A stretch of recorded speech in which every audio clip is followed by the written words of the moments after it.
Atëherë Valbona ka dhënë një intervistën e saj pas daljes nga Big Brotheri, ku ka folur pak për Laertin.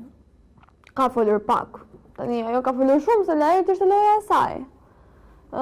Tregoi se kishte pëlqim për Laertin, kishte pëlqim për të dyve, fillimisht tha nisi si lojë, por më vonë u krijuan ndjenjat reale.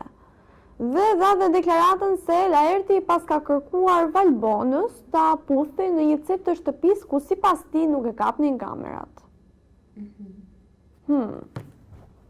Çfarë mendon ti?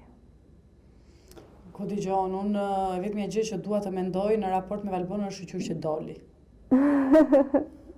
Deri aty nuk e kuptoj si shkoi.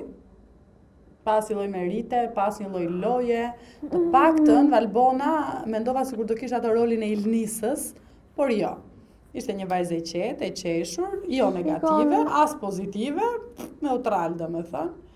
Kështu që doli. Të them të drejtën, shiko se dhe mua personalisht nuk më ka pëlqyer Valbona.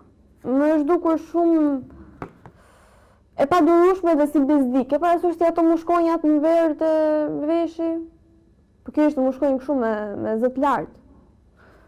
Mirë po, që kam vënë re dhe deri dikuar kam kuptuar pse ka arritur deri këtu, është se në kanalin e YouTube-it të rubrikës tonë, kam vënë re komentues të cilët e përkrajnë Valbonën.